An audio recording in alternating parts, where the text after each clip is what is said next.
Hi, Year 11s. Today we're looking at applications of derivatives. So before we start this video, could I get you to read through Chapter 13's overview on page 611? That'll give you some context for what we're doing today.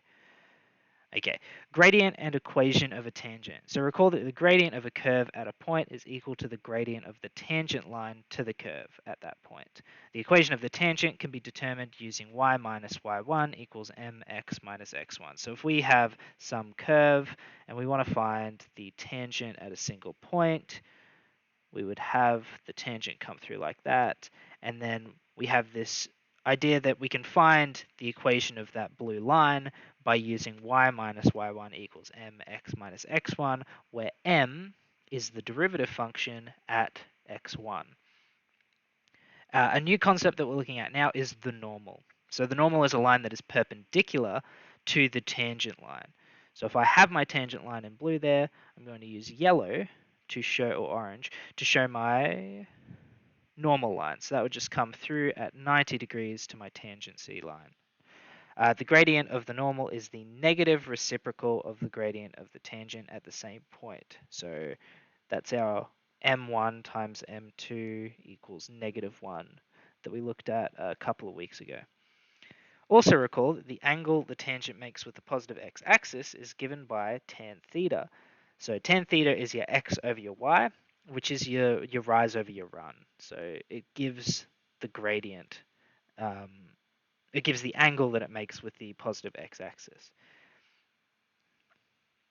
So if we look at example 17, we have a car that's modeled by this function. The car's rounding a corner when it slides off the road at the point where x equals 25. Assuming that the car slides off the road in a straight angle, we'll calculate the gradient, calculate the angle, determine the equation, and determine if the car will hit the large tree located at the point as it slides off the road. So for part A, let's first off write down our equation. So f of x equals negative 0.002 x cubed plus 3x for x between 0 and 40. So part A is asking us to calculate the gradient of the tangent to the curve at the point where x equals 25. So first of all, we need to know what is our tangent curve looking like. So we need to first find our derivative. That will give us the gradient. So to derive this, we're dropping our 3. We get negative 0.006 x squared, and we drop our x, so we've just got plus 3. Our next step will be to substitute in the value of 25, which gives us the following. And let me just grab this calculator that's conveniently sitting next to me. Negative 0.006 times 25 squared plus 3. That is going to give us negative 3/4. So now that we have negative 3/4, we can find the angle at which the vehicle slides to the nearest degree with respect to the positive x-axis. So we're just asked to find the gradient. We don't need to find the equation of the line. We're just finding the angle now. So if tan of theta equals negative 3/4, theta is going to be the inverse tan of negative 3/4. And that will give us tan inverse of answer,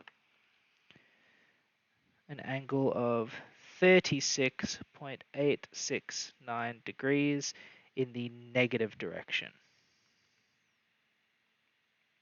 So if we've got our x-axis there, it's going to be coming down like that, and that will be our 36 or so degrees.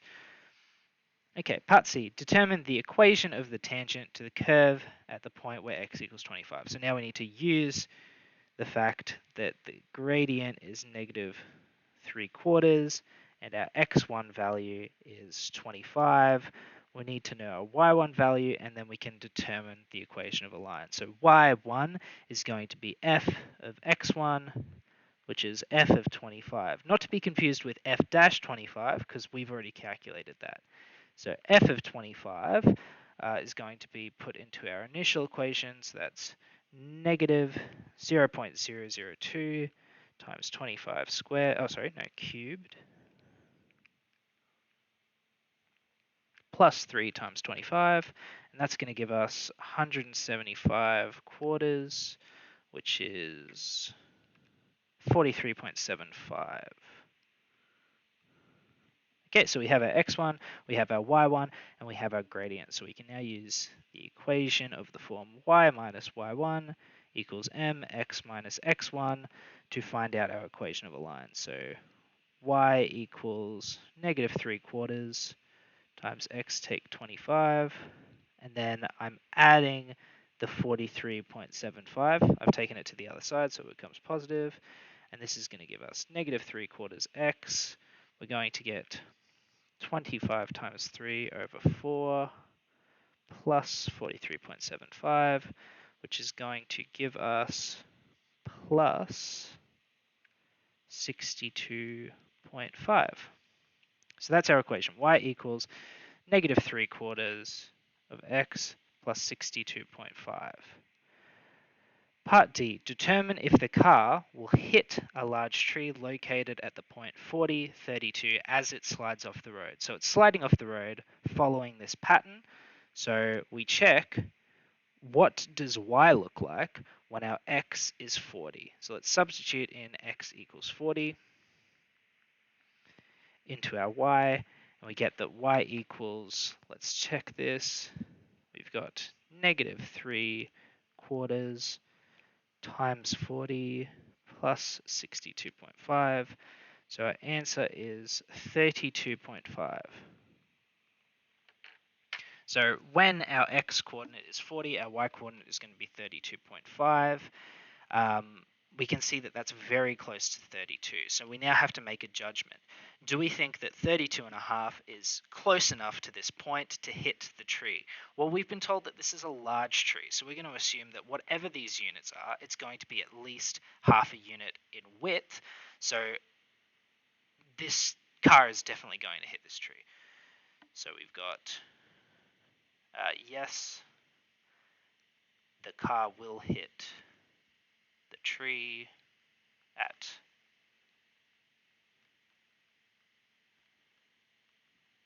4032 due to the width of this large tree. And that's all that that question is asking for. So we have some examples down the bottom here, and we'll look at displacement time graphs next lesson. Thank you.